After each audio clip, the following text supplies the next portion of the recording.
It's great to see such a fantastic crowd here this morning, and I'm always stunned. We have another academic year under our belt. It's just amazing to me. So it's kind of a time of refreshment as we move forward.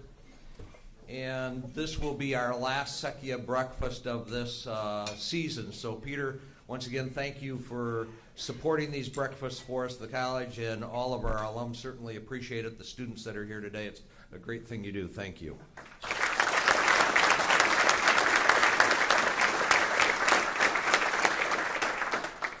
And we're also celebrating an anniversary of sorts. It was just May 1st last year that we started to move the first desks and chairs and so on into this facility. So our new facility is now exactly 1 year old today, so that's pretty cool too.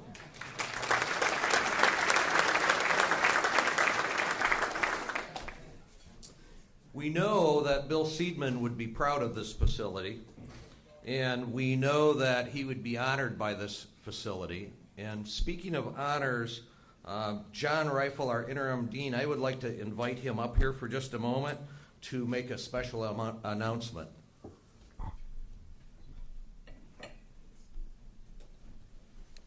Thank you, Bill. Good morning. Good morning. Yes, it's my distinct pleasure here this morning to share with you that we have a very, very special guest visiting with us this morning, Dean Diana Lawson, who will be assuming the duties as Dean of the Seidman College of Business July 1st, is visiting today. And I must say I'm so looking forward to her coming because that means I'll get a vacation, so can't wait. Dean Lawson is concluding her duties as Dean of the Herberger Business School at St. Cloud State University in Minnesota, and we're looking forward to you coming. I'd appreciate it if everyone would join me in giving a hand for Dean Lawson to stand up.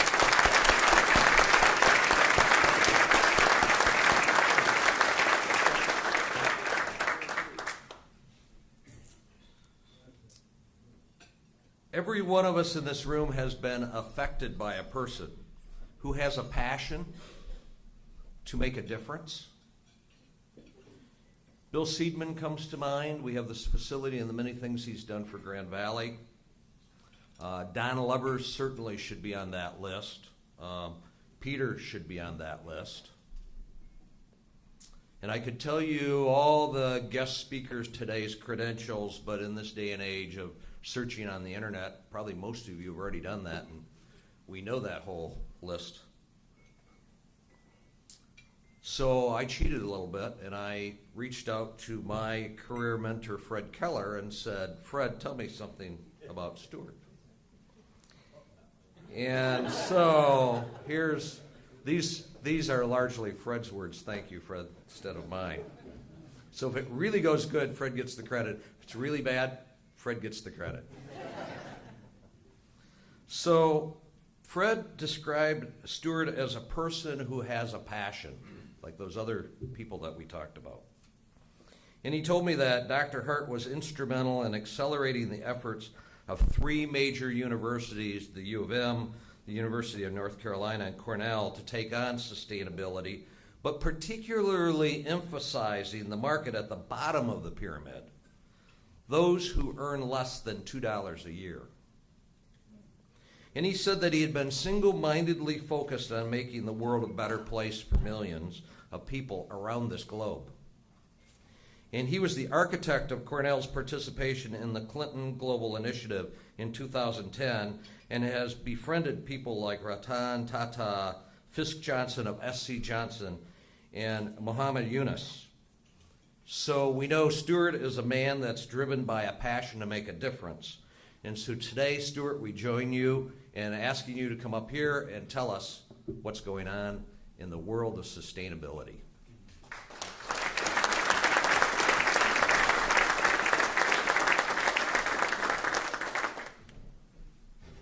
Thank you, Bill. Thanks, Stuart. Appreciate that.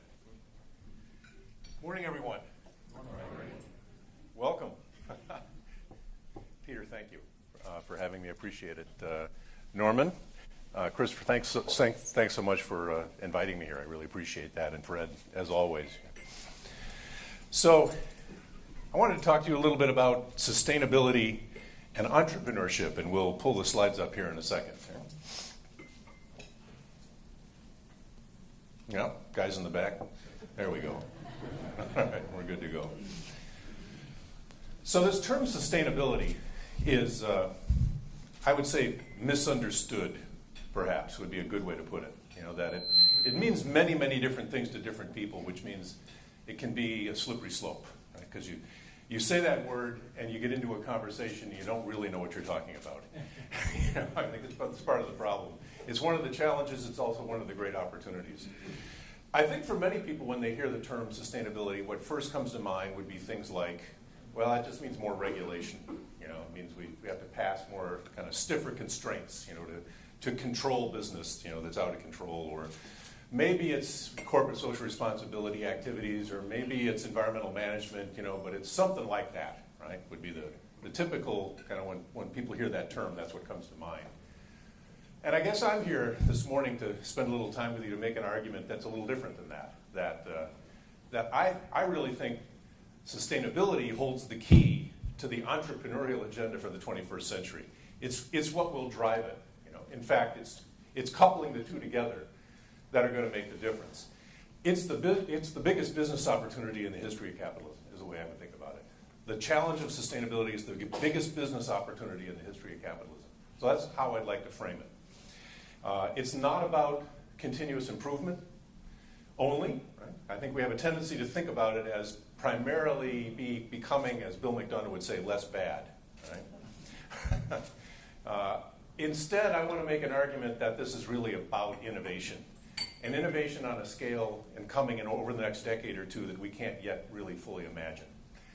So to make the case, I want to start by making that case and then saying a few words about how we might begin to do that, you know, and bring in a few examples, okay? And then we'll have some time for conversation and discussion toward the end. So let me start with a question, you know, and I get a little pop quiz. It's important, we're at a university. Got to have a pop quiz. What's the likelihood that the next 20 years look like the last 20? What do you think? You know, think about the last 20 years. It's not like the last 20 years were smooth, right? But think about the last 20 years. What's the likelihood the next 20 years are a linear continuation, extrapolation of the last 20? Just, you know, so it's kind of, you know, there was some bumps in the road the last 20, but it just kind of keeps going like that. What do you think? 0. People agree? I'm with you there. You know, I think that the chances that the next 20 look like the last 20 are basically nil. They're nil. Everyone in agreement with that? I think probably just in our gut we know that that's true, right? That that's the case. And so I've got a little pop quiz I think that will make that point. You know, so here you go. First question. Which of the following is greater? A, the amount of energy consumed in China in the last decade, or B, the amount of energy consumed in its entire history up until the last decade?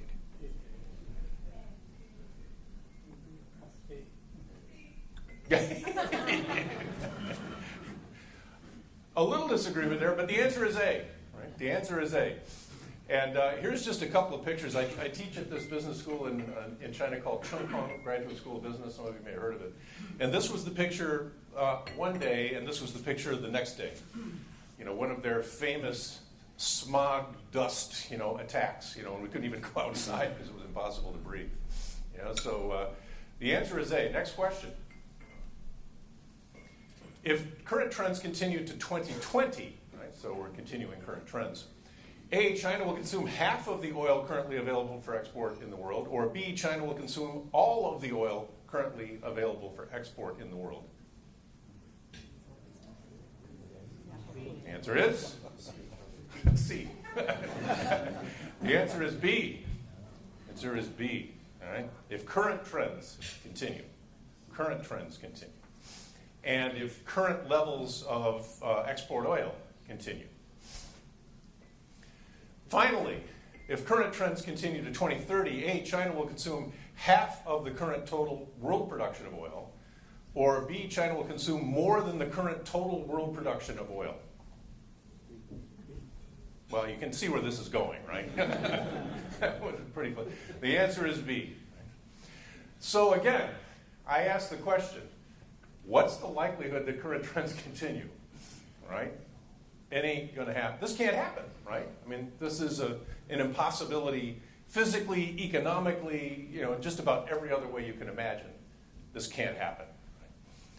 So we're in for a really interesting ride over the next decade or two. I think, and we all know that. I think deep down in our gut, we know that. And if we translate that into what does this mean for sustainability, here's how I think about it. In a very simple-minded way, I think of two levels of sustainability. Because again, this idea of sustainability is kind of a complex thing, and it means a lot of different things. But if I think of the first level, which I've called greening, strategies for greening within firms, within ventures, within corporations, are primarily about focusing on the reduction of negative impact, either socially or environmentally, associated with current existing core products, processes, often suppliers, working up the supply chain, customers and shareholders and key stakeholders. Right? So it's really around the current core set of stakeholders for the firm, upstream and downstream. How do we incrementally reduce negative impact? So the characteristics are, it's based on a continuous improvement mentality, as I was saying before. Nothing wrong with it, right? So it's about eco-efficiency, it's about waste reduction, it's about energy conservation, so forth. And if we do all those things well, we can actually save money, right? I mean, this is something that can actually drop to the bottom line, and it can also reduce the footprint environmentally across the entire value chain. And in some cases, you can even improve design of products, right, if you take this into account as you think about it, this notion of product stewardship. And it certainly can help supply chains. It's a way of really kind of moving suppliers forward. So I think probably all of you in the room have seen this at work, right? It's been going on for the last decade or two, and it's really, really important. I think this tends to be what people think of. If they don't just think about government regulation. Right? If you get to the proactive side of the agenda, this tends to be what people think of. I would say this is, over the last 20 years, this has been 95% plus of where the activity, energy, focus has been on when it comes to business and sustainability. And I'm not saying that's a bad thing. I think it's perfectly good. I'm just saying it isn't going to get us there over the next 20 years. Right? What's coming, and what we're just beginning to scratch the surface of, is what I would call beyond greening. I actually wrote about this a long time ago, right? But things tend to have a delay built into them. I wrote a piece back in the late 90s called Beyond Greening, Strategies for a Sustainable World. And I think we're just now, everything in its time, right? We're just now kind of warming up to the point where this is coming in a major way. And the distinction between beyond greening and greening is that beyond greening strategies are about emerging technologies, disruptive technologies, tomorrow's technologies. They're about tomorrow's markets that don't yet exist. They're about the underserved. They're about the 4 billion plus people in the world who earn less than $2, $3, $4, $5, maybe $5 a day. Somewhere in that range, which constitutes the majority of humanity. Right? The majority of humanity earns less than $4 a day. Right? That's the truth at the bottom of the income pyramid around the world. Growing inequality across the world is probably one of the biggest challenges we have to sustainability, to social and political sustainability. As we know, when inequality becomes so wide, it becomes toxic. It becomes difficult to do business in societies like that. So there's an important social dimension to sustainability as well as an environmental dimension.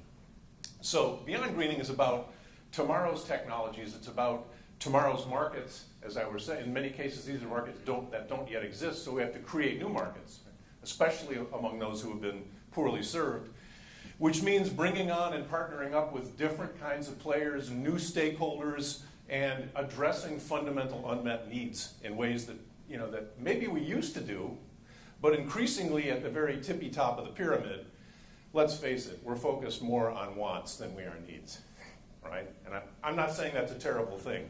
I'm not an anti-consumptionist or anything. I mean, it's fine, right? But I just think when you think about the 4 billion at the base, the problems, the challenges, the needs are so palpable, so real. But yet, as business people, we haven't yet focused as much of our attention on that as we possibly could. And I see that over the next 20 years, that's where we're headed. If this was 95 and this was 5 over the last 20, I don't know if it flips, but I guess I would argue that this becomes a much more substantial part of the portfolio when you think about business and sustainability looking forward for all the reasons we've just talked about. So I think we're coming on to, you know this guy? Is he recognizable? This is a little bit of a Rorschach test. You recognize it? This is how you can tell the real hardcore economists. So this is none other. Now do you get it? Another hint. Yeah, this is Joseph Schumpeter. So in my view, this is the guy who will be seen 50 years from now as the greatest economist of the 20th century. Not Keynes, but Schumpeter. But Schumpeter really was the father of the field of entrepreneurship. He's the guy who coined this term creative destruction, right? I mean, he saw the greatness of capitalism being its ability to creatively destroy itself, right? And now sometimes we hold that back. We pass public policies actually that restrict that process, which is anti-competitive in my view, right? But we do that all the time. We got a lot of that going on in the U.S. today and around the world. But if we're able to unleash, capitalism to its fullest, then that's its unique capacity and capability to very rapidly creatively destroy itself. And to me, sustainability is all about creative destruction, right? That's what Beyond Greening is all about. That's why I see it as the biggest entrepreneurial business opportunity in the history of capitalism. Let me give an example. This is from my days at UNC. There was a little company that spun out of there called MyCell Technologies. If you know him, Fred, there's a guy named Joe DeSimone. He's started this company, has a lot of applications. It's a technology where he invented all these soaps and surfactants that work especially well in a liquid carbon dioxide environment, right? And so if you put carbon dioxide under pressure, it turns to a liquid, and then you could put soaps in there. You can clean anything, right? So you could make computer chips entirely in liquid CO2 in a closed system. No water use, no solvents, no nothing. It could be a completely closed system. That's possible to do. We're headed that way. We're not there yet. But one of the first industries that they went after with this kind of technology was dry cleaning, right? So how many people dry clean their clothes? Yeah, most of you, right? So you're wearing a bunch of toxics around on your back, right? Everybody knows that, right?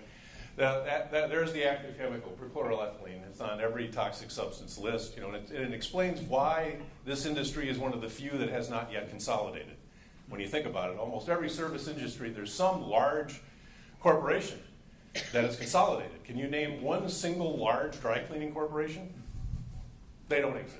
Right? Who would want to own thousands of toxic sites if they had a choice?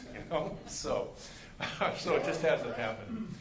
So, it's a little bit of a problem. And there's been a big greening agenda around this, of course, which is how do we reduce the use of PERC, right? So that we get more bang for our buck, more clean clothes, even though we're degrading the fabric and it makes for a kind of a toxic workplace and so forth. But still, how can we reduce the use of it?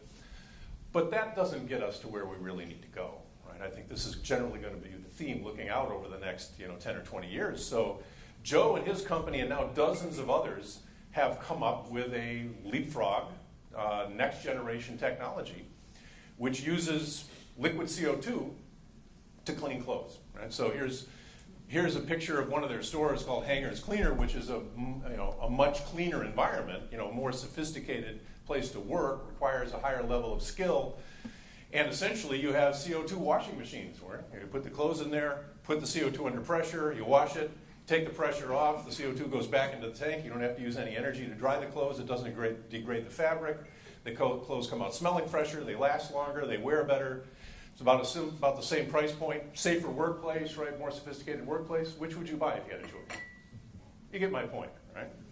So I would predict that inside of 10 years, the old dry cleaning industry will be gone. It will be creatively destroyed. That's sustainable entrepreneurship. As I think about it, that's where the world is headed. It's just one example. It's one example. And I think it's reflective of a broader trend line that's happening in the world. It's almost unstoppable, and I'll explain why I think that's the case. Because I think things, have fun, and we all sense it, that's why I asked, what's likely the next 20 looks like the last 20? I don't think so.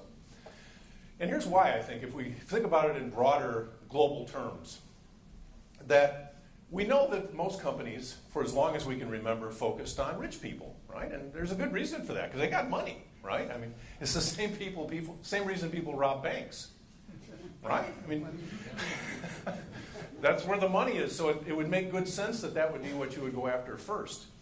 But the problem, of course, is that there is not an unlimited supply of rich people like us, right? There's only about 800 million or thereabouts people like us in the world. It's expanding a bit, because you're getting more people rich people in India and China and a few other places, but it's not growing very fast. So if you're hooking your whole competitive strategy on that, it starts to look like crowded territory, right? This is a saturated market. It's what Han Kim would call red ocean strategy. That the only way you win is to take share away from somebody else, right? It's highly contested terrain. So unsurprisingly, over the last 20 years, as that began to happen, companies began to move into what we colloquially call now emerging markets. And emerging markets, at least the way I think about it, and I think you would agree, what that's really code for is moving into especially developing countries or rapidly rising emerging countries and going after the rising middle classes in those countries, right? That's really what it's all about. So that you can take, by and large, the current product that you have, make some adaptations to it in terms of customization, localization, and then be able to market and sell to an additional population of now going on 2 billion, right? And that's all good, right? As we've seen more people join the middle class around the world, we've been able to bring products and services and functionality that people just didn't have before. So that's all good from that point of view. The problem is that even that's now beginning to run out of gas, and there are a couple of reasons for that. First, you can only take so much cost out of a high-cost model, right? That if you're taking the model from the top and trying to adapt it, you can take cost out, but eventually you come to a hard stopping point, right? It can't travel any further down the income pyramid. So that's one reason. I think we're approaching that now. The second is you begin to bump up against some very real environmental tipping point problems. That if the model from the top, which emerged from really the last century, is expanded 3 or 4-fold, which is what we've been doing, right, for the last 20 years, then the consequences from the standpoint of resource extraction, production of waste, where's it going to go, impact on ecosystems, impact on atmosphere, impact on climate, all of those things begin to reach the point where they become intolerable. And I think we're hitting those points now. We're seeing it every single day. So there's a point at which you can't really extend that model a lot further and get away with it, right? And have a sustainable environment in which we live. Because let's face it, all economic activity is embedded in the environment, not the other way around, right? So the economy is a wholly owned subsidiary of the environment. So I think we're reaching the point where you just can't really persist with that strategy any further. So I think that the era of economic globalization that's been going on for the last 20 or 30 years is coming to an end, right? It's coming to an end as we speak.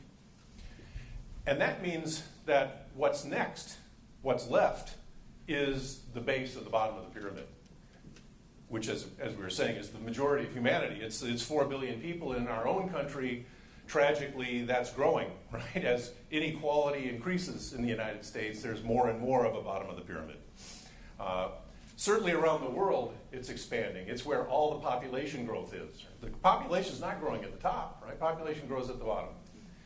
And one of the things, the only way you really get to a transition in terms of population and a leveling off is to increase standard of living, right? Is to increase education, especially among women and girls. This is how fertility rates come down. We know that, right? That much we know. So it's important that we focus enormous amounts of energy and attention on lifting the bottom of the pyramid. How do we create livelihoods, income, standard of living, education on a massive scale at the base of the income pyramid? And the way we've thought about doing that in the past is just through things like aid programs, right, and philanthropy. But we've run that experiment for the last 50 years, and it doesn't work very well. Right? So this is where the big business opportunity for the future lies. But in order to get here, we can't just do incremental move, right? We actually have to leap all the way here and begin to think about entirely new technologies, new products, and new business models, because you can't just incrementally adapt what you've been doing from the top.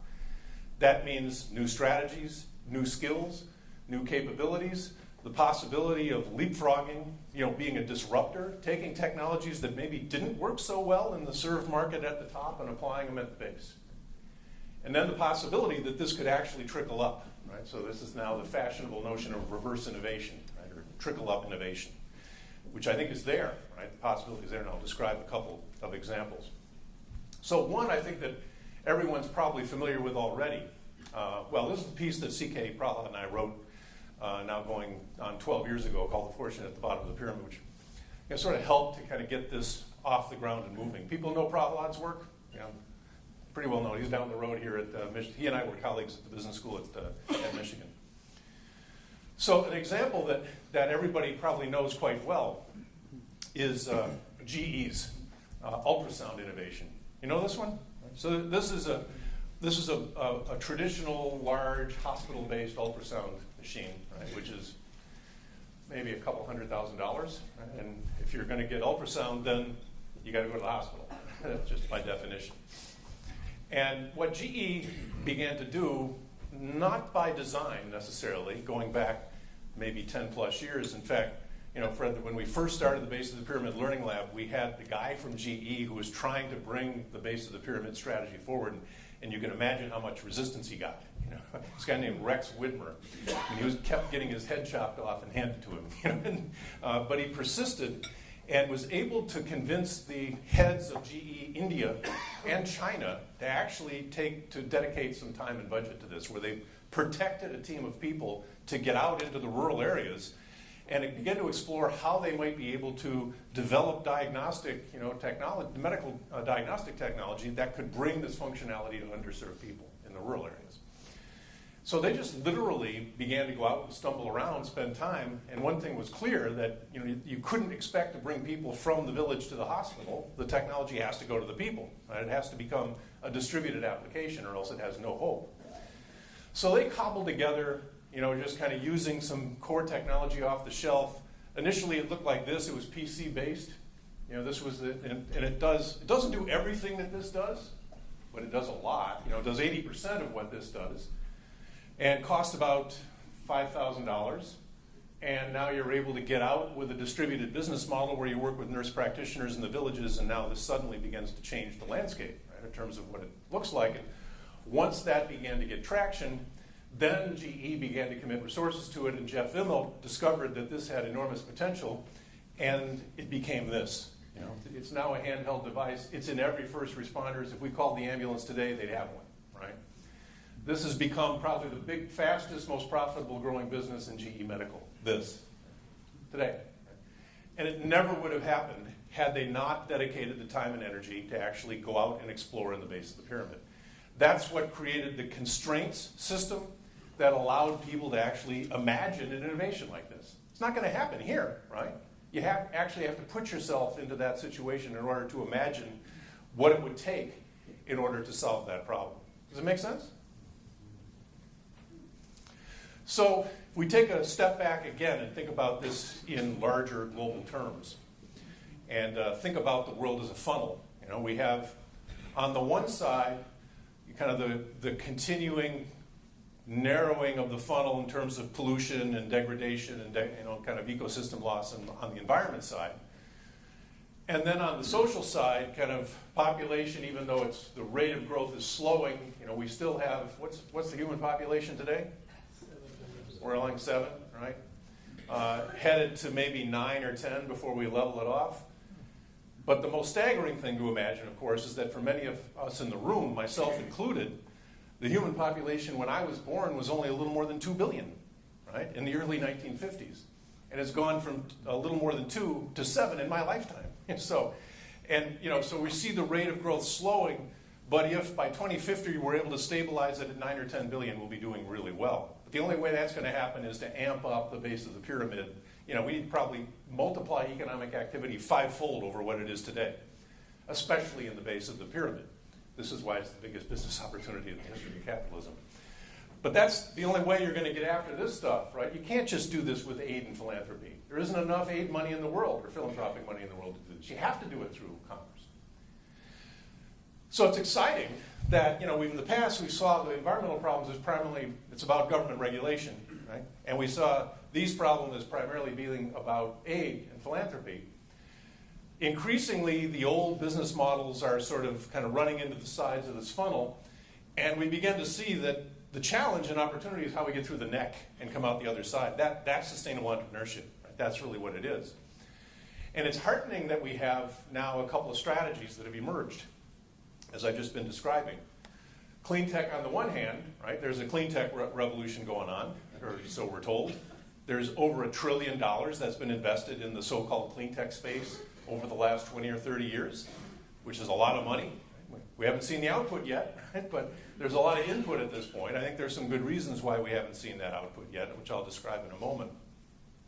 But that's exciting, I think, because we now see with clean tech a private sector-based entrepreneurial approach to addressing the world's environmental problems, as opposed to just regulation, right? Which had always been the way we thought we had to get after this in the past.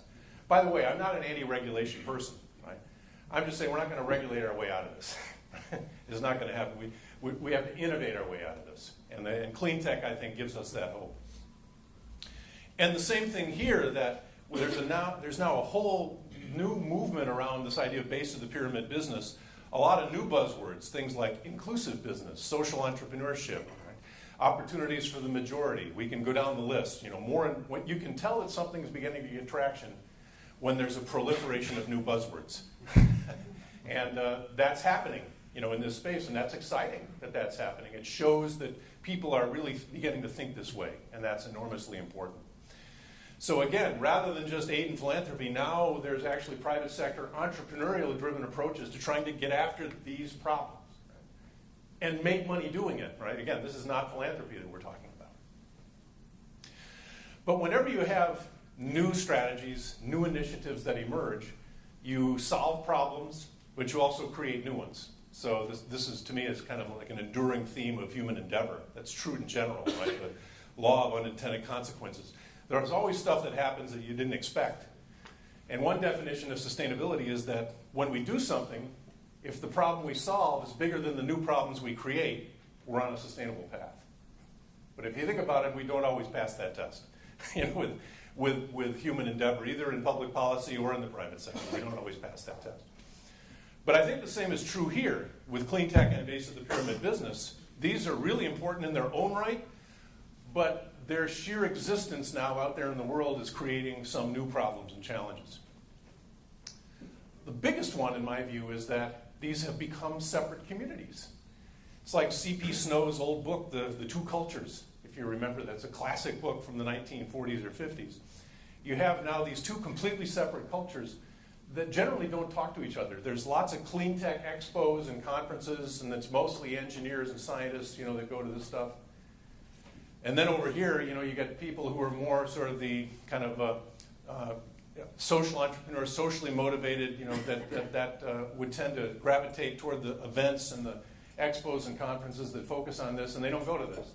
These they don't mix that much. So you have the clean techies, very tech focused, get us the R&D money, we'll develop the technology, and then somehow it'll magically spring into commercial reality, which of course it seldom does, right? Which is one of the reasons why we got $1 trillion in, but not that much out yet. There's not been a lot of imagination, in my view, applied to commercialization strategy when it comes to clean tech. Strong focus on environment, that's good, but almost never the idea that clean tech could be applied to the underserved, because we're brainwashed by this idea that green is expensive and only for rich people, right? Right? I mean, when you think about green products, you think about premium price, don't you? You think about selling to the high-end green market, which usually means expensive, premium price. It does, doesn't it? We got to get past that. I mean, there's utterly no reason why that needs to be the case. In fact, many of the next generation leapfrog technologies are going to be less expensive. That's going to hold the key. They'll be able to compete on price and cost. That's going to be a key. But the clean tech people have not thought that way. They've typically been stuck in the green products way of thinking. and they focus more on the technology development and then say, well, we'll sell it to the Germans. You know, I mean, that's been, I don't mean to be flip about it, but that's tended to be kind of the attitude.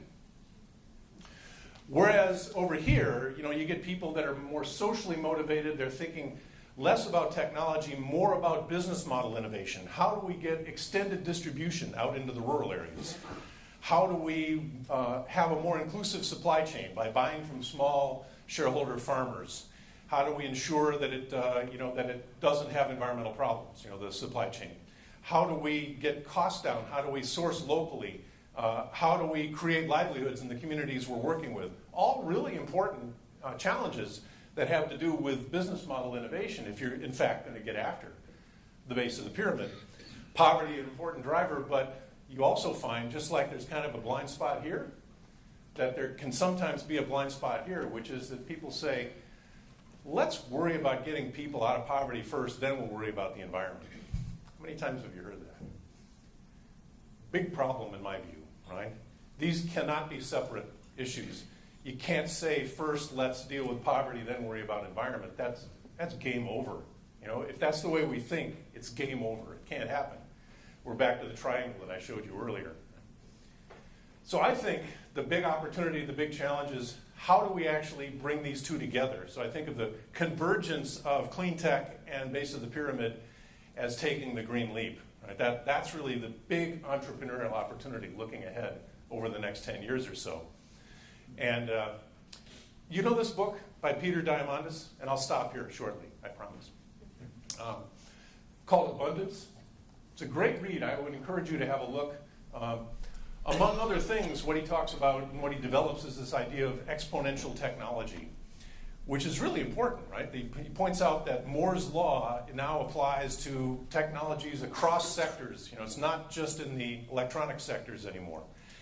That you have this sort of exponential improvement curve happening, and I'll just put up some of the technologies that fit that description, where, at one point in time, they may appear as though they're uncompetitive and expensive, but they're on this sort of exponential improvement curve. So if you look out 5 years, it could be totally different. The game could be completely different. And one of the great examples of that, I think, is 3D printing. Right? There's a technology that's just emerging that people still see as kind of a joke and a bit of a toy, and it is, right? I mean, it's just for hobbyists at this point, but it's on one of these exponential improvement curves, and wait 5 years, right?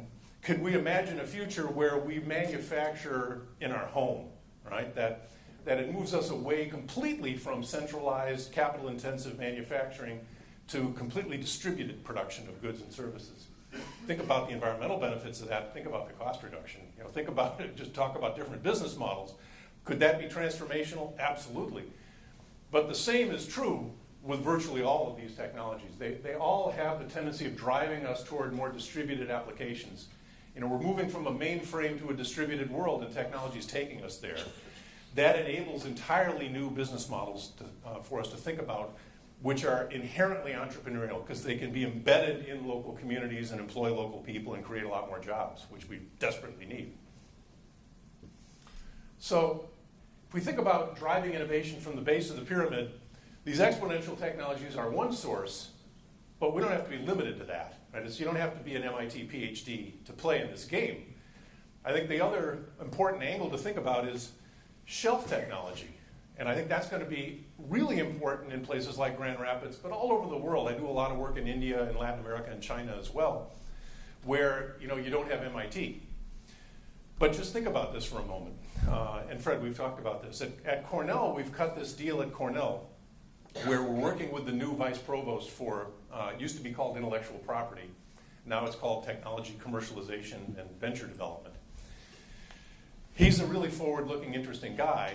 And one of the first things he did when he's been there about 3 or 4 years now, is to say, what do we really have? Most universities don't know what they have. They got an active file of 50, 60, 70 technologies that they're working with. They're promoting, looking to license. A lot of them are essentially pharma, right? And then they might have 2 or 3 entrepreneurial faculty that want to start new ventures, and that's it.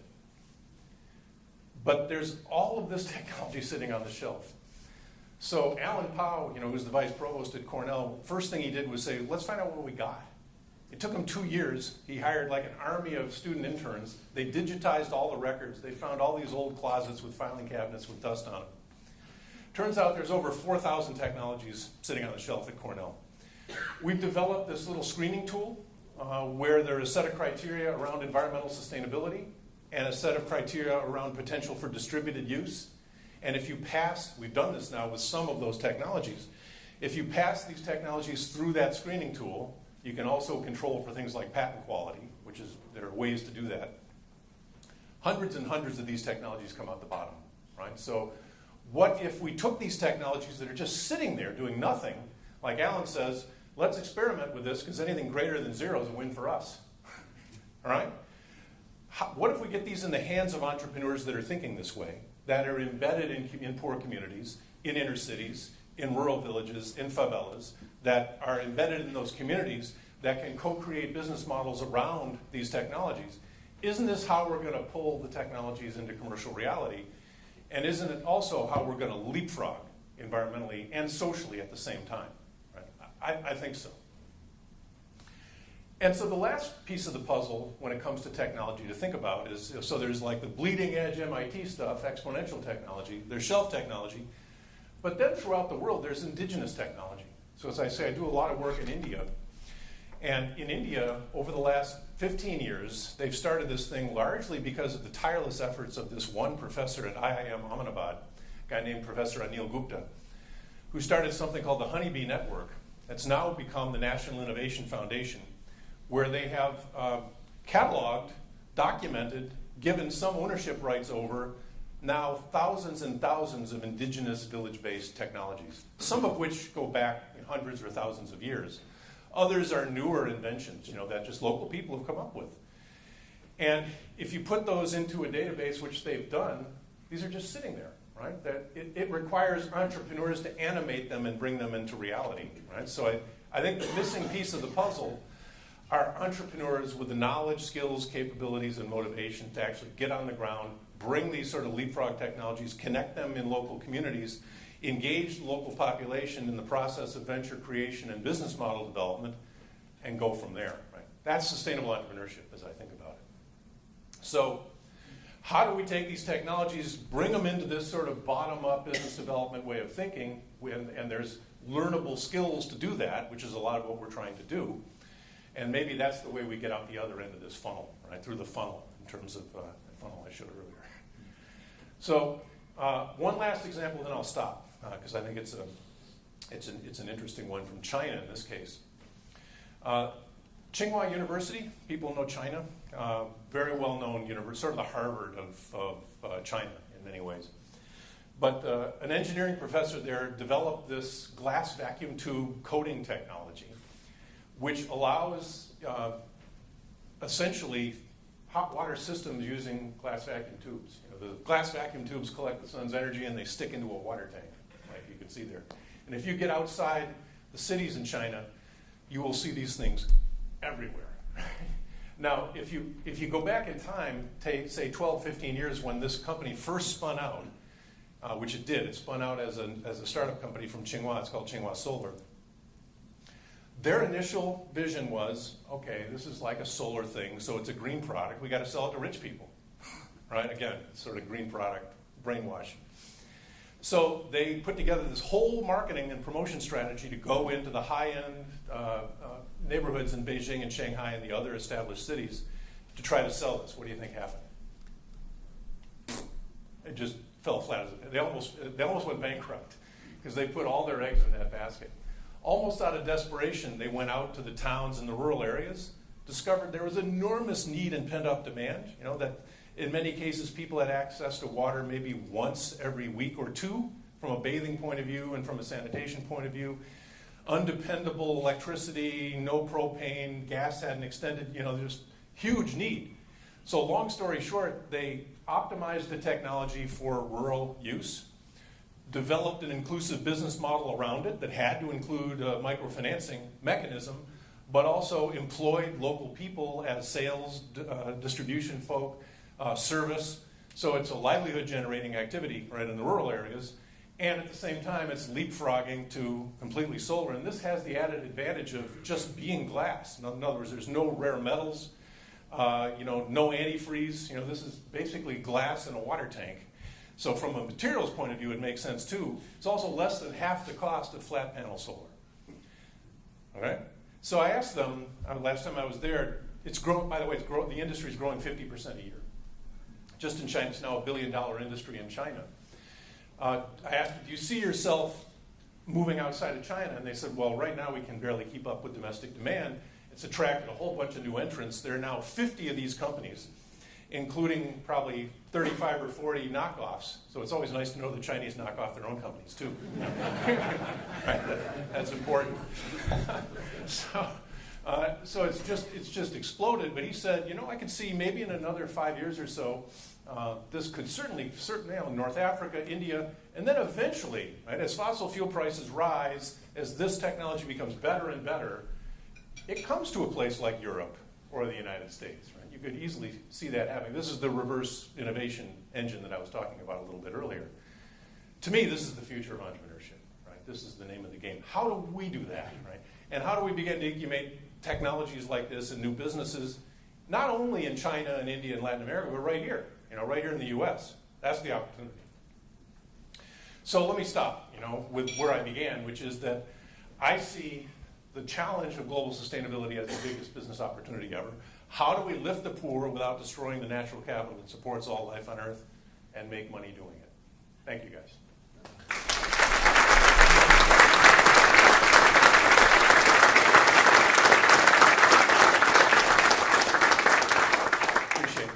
I guess we have a little bit of time. If there are questions or comments that people have, happy to do it.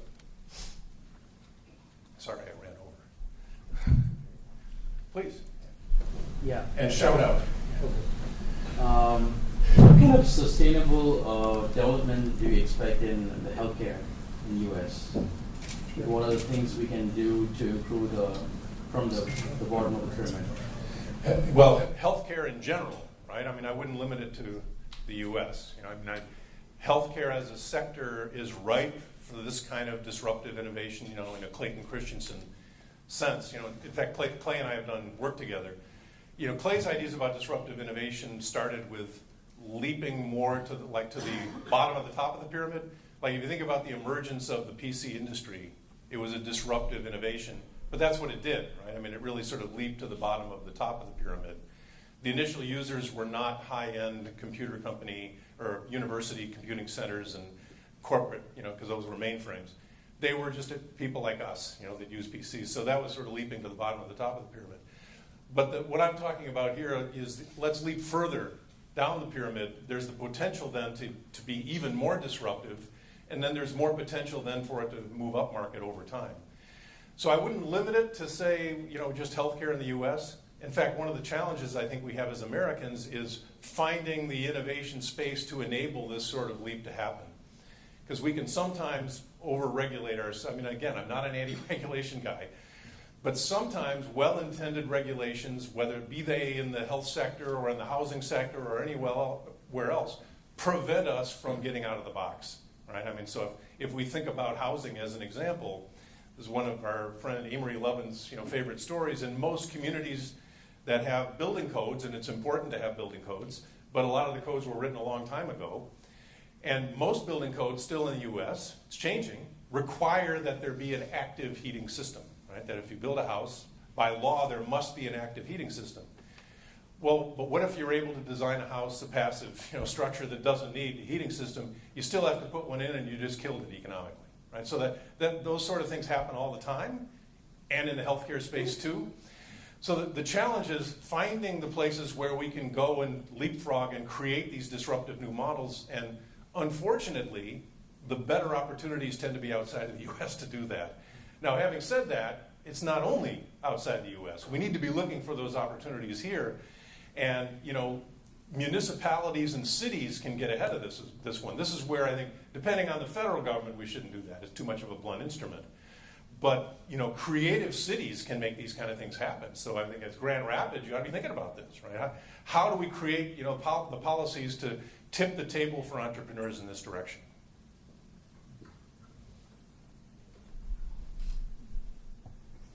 Please.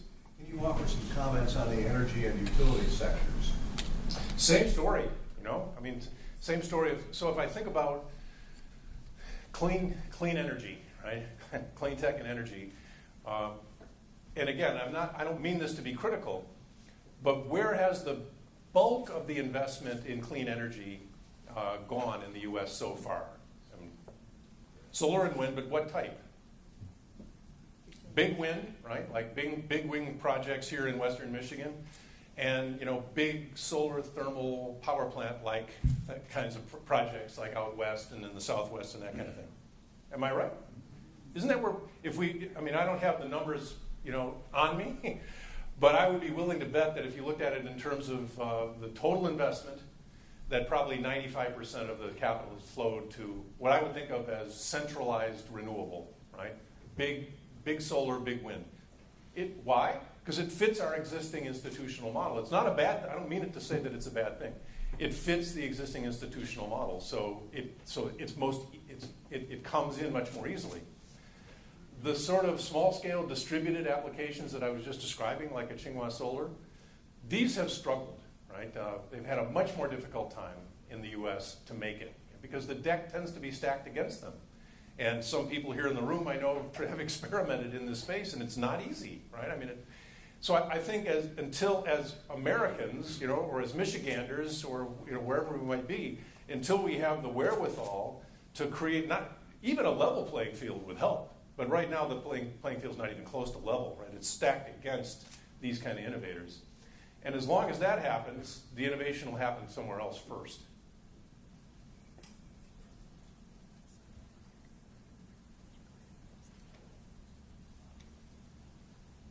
Please. It's really nice to hear this, looking at how capitalism is the solution, not the problem. Absolutely. Yeah, I totally agree. So this would be the other thing, and Fred and I had dinner last night, Norman, we were talking about this a little bit. There's this idea of social business, right, which is kind of out, and you mentioned Mohammed Yunus, I know Mohammed Yunus, and tremendous guy, and what he's done for the world, is undeniable in terms of the, just the spawning of the whole microfinance, concept of microfinance and the microfinance industry. But people lose sight of the fact that Grameen Bank is a not-for-profit, and that's not bad. I'm not saying that's perfectly fine. And now, he's sort of taken that experience and said that the way forward is to create what he's calling social businesses. And social businesses, in the particular way that he's describing them, are initiatives that solve social and environmental problems through a business-like way, but don't return any return to investors. This is just my own personal view. I don't think that goes anywhere, right? So we're back to your point, because I think the power of capitalism is its ability to move fast, right? But the only way that can happen is if you marshal large amounts of capital in a particular direction. And we don't have that many philanthrocapitalists, right, who are willing to get zero return on their investment. So our challenge, I believe, as business people, as entrepreneurs, is to create the new options, right, the entrepreneurial options that will solve social and environmental problems as I've just been describing them, but will also yield returns that are attractive to investors.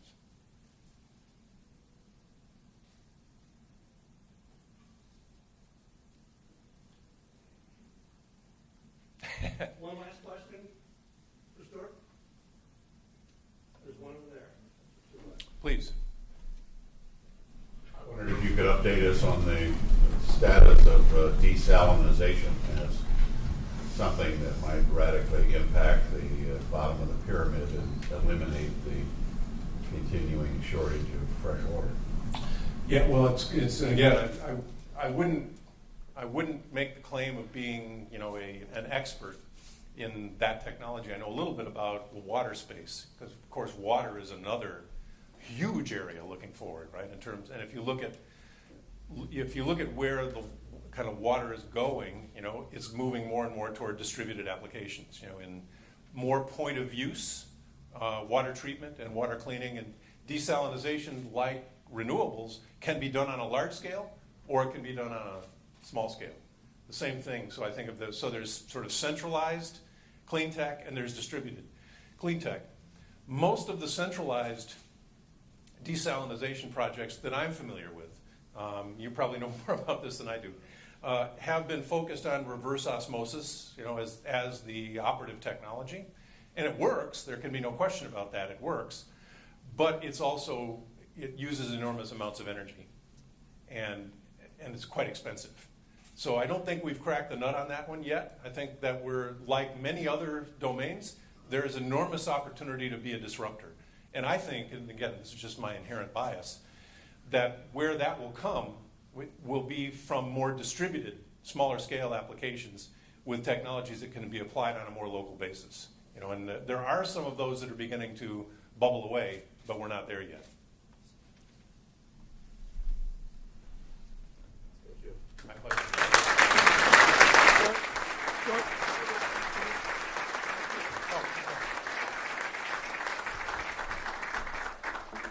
Thank you, Stuart, for your very, very thoughtful research, sharing it with us here. As I listened to the talk this morning and reflected on what Stuart had to share here, the message really is incredibly positive. The potential to, in a very creative way, solve what sometimes appear to be intractable problems the world is facing here as we go forward. And I must say, your highlight on entrepreneurship, you're talking to the right audience here. This is West Michigan, so they hear the message. So there's things there are things to do out there in the world, folks, as we go forward. So thank you very much again, Stuart. My pleasure. Thank you. As a token of our appreciation for your visiting with us and sharing your message here, we'd like to present this to you. Thank you so much. Put it the right way. Yes. Thank you very Appreciate much. that. Yep. Yes. Thank you.